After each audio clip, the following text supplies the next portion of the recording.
வணக்கம். அமரர் கல்கியின் பொன்னியின் செல்வன் 2ஆம் பாகம் சுழற்காற்று 31ஆம் அத்தியாயம் ஏலேல சிங்கன் கூத்து. உங்களுக்காக வாசிப்பது ஸ்ரீ.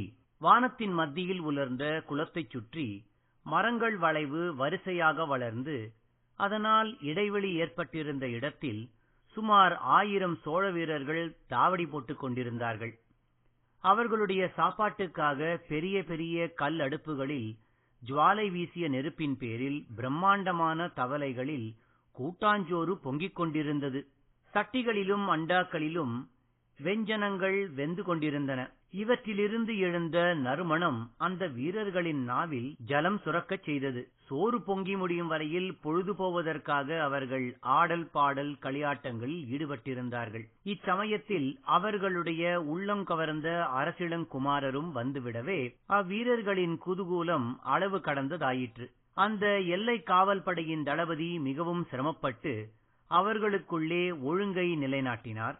எல்லாரையும் அமைதியுடன் பாதி மதியின் வடிவமான வட்டத்தில் வரிசையாக உட்காரும்படி செய்தார். பெரியதொரு ராட்சச மரத்தை வெட்டித் தள்ளி அதன் அடிப்பகுதியை மட்டும் பூமிக்கு மேலே சிறிது நீட்டிக் கொண்டிருக்கும்படி விட்டிருந்தார்கள். இளவரசர் வந்து அடிமரத்து சிம்மாதனத்தின் மீது அமர்ந்தார். இப்போது அவர் யானைப்பாகன் போல் உடை தரித்திருக்கவில்லை. தலையில் பொற்கிரீடமும் புஜங்களில் வாகு வலயங்களும் மார்பில் முத்து மாலைகளும் அணிந்து அறையில் பட்டு பீதாம்பரம் தரித்து அமர்ந்திருந்தார். அவரைச் சுற்றி எல்லை காவல் தளபதியும் வந்தியத்தேவனும் ஆழ்வார்க்கடியானும் உட்கார்ந்திருந்தார்கள். இளவரசரை மகிழ்விப்பதற்காக ஏற்பாடு செய்திருந்த ஏலேல சிங்கன் சரித்திர கூத்து ஆரம்பமாயிற்று.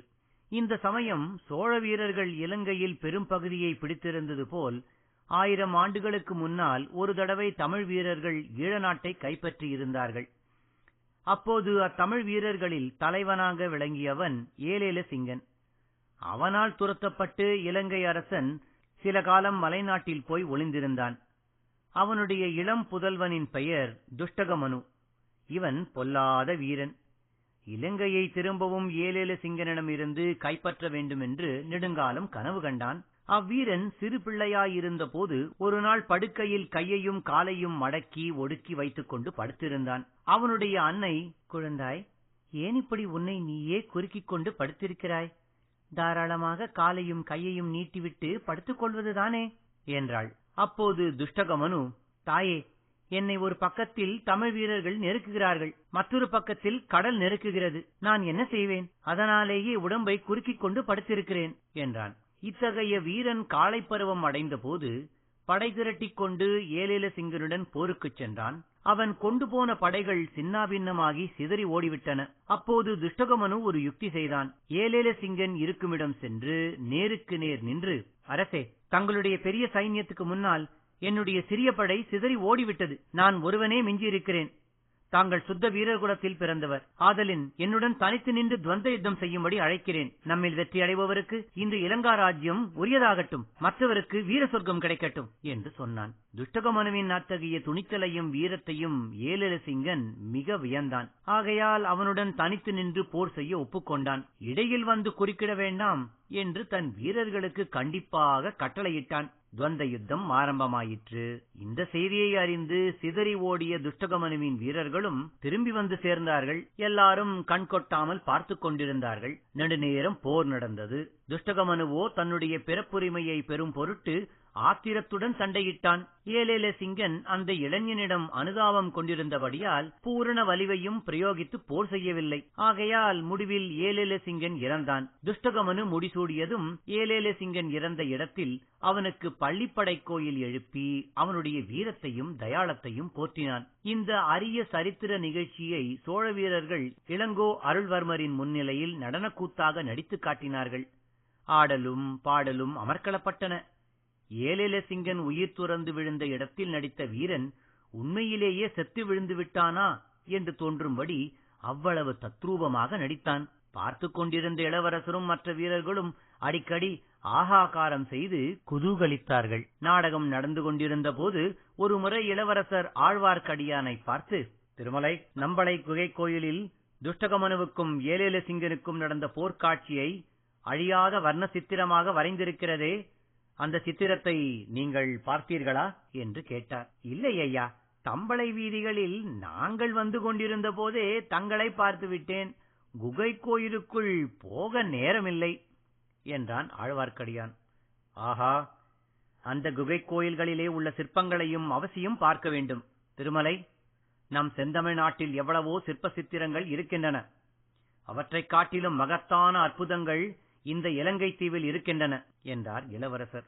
இளவரசே, இந்த நாட்டிலுள்ள சிற்ப சித்திரங்கள் எங்கும் போய்விட மாட்டா. எப்போது வேணுமானாலும் பார்த்து கொள்ளலாம். ஆனால் தங்களை பார்ப்பது அப்படியல்லவே. நல்ல சமயத்தில் நாங்கள் வந்ததினால் அல்லவோ பார்க்க முடிந்தது. எங்களுக்கு முன்னாலேயே இங்கு வந்த பார்த்திவேந்திர பல்லவன் தங்களை தேடிவிட்டு இங்கே இல்லை என்று திரும்ப போய்க் கொண்டிருந்தான். வழியில் அவனை நாங்கள் பார்த்தோம் என்றான் ஆழ்வார்க்கடியான். ஆம், என் தமையனாரின் அருமை நண்பர் வந்து தேடிவிட்டு போனதாக தளபதி கூட சொன்னார். அவர் எதற்காக வந்திருப்பார் என்று உன்னால் ஊகித்து சொல்ல முடியுமா? நிச்சயமாகவே சொல்ல முடியும். தங்களை காஞ்சிக்கு அழைத்து வரும்படியாக ஆதித்த கரிகாலர் அவரை அனுப்பி வைத்திருக்கிறார். அடேரே, உனக்கு தெரிந்திருக்கிறதே.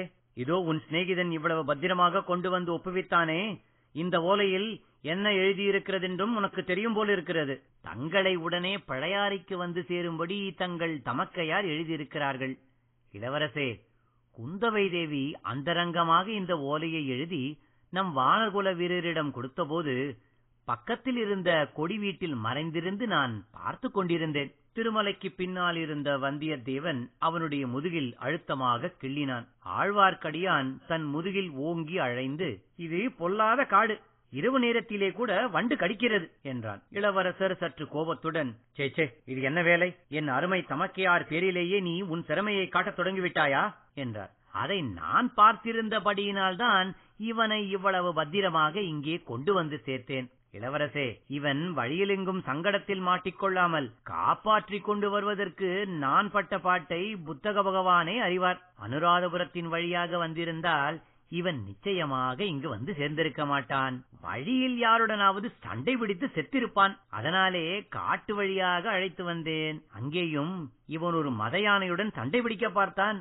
என்னுடைய கைத்தடையால் அந்த மத யானையை சம்ஹரித்து இவனை தங்களிடம் பத்திரமாக கொண்டு வந்தேன் என்றான். ஓஹோ, அப்படியானால் இவனை பத்திரமாக கொண்டு வந்து என்னிடம் சேர்ப்பதற்காகவே நீ இலங்கைக்கு வந்தாயா என்ன? இல்லை ஐயா, என் பங்குக்கு நானும் தங்களுக்கு ஒரு செய்தி கொண்டு வந்திருக்கிறேன். அது என்ன? சீக்கிரம் சொல் என்றார் இளவரசர். முதன் மந்திரி அனிருத்தர் தாங்கள் இலங்கையிலேயே இன்னும் சிறிது காலம் இருப்பது உசிதம் என்று சொல்லி அனுப்பியிருக்கிறார். இப்படி 3 மூத்தவர்கள் 3 விதமாக செய்தி அனுப்பினால் நான் எதை என்று கேட்பது என்றார் அருள்மொழிவர்மர். இச்சமயத்தில் வந்தியத்தேவன் குறுக்கிட்டு, இளவரசே, மன்னிக்க வேண்டும். தாங்கள் கேட்க வேண்டியது தங்கள் தமக்கையாரின் வார்த்தையைத்தான் என்றார். ஏன் அவ்விதம் சொல்லுகிறீர்? ஏனெனில் தங்கள் தமக்கையின் வார்த்தைக்கே மதிப்பு கொடுக்க வேண்டும் என்று தங்கள் இருதயம் தங்களுக்கு சொல்கிறது. அப்படி தாங்கள் அவர் வார்த்தையை கேட்காவிட்டாலும் நான் கேட்டே தீர வேண்டும். தங்களை எப்படியும் அழைத்துக் கொண்டு வரும்படியாக இளைய பிராட்டி எனக்கும் பணித்திருக்கிறார் என்றான் வந்தியத்தேவன். இளவரசர் வந்தியத்தேவனை ஏற இறங்க பார்த்துவிட்டு, இத்தகைய ஒரு வீரத்தோழன் கிடைக்க வேண்டுமே என்று எத்தனையோ நாளாக நான் தவம் செய்து கொண்டிருந்தேன் என்றார். இத்துடன் 31ஆம் அத்தியாயம் நிறைவடைந்தது.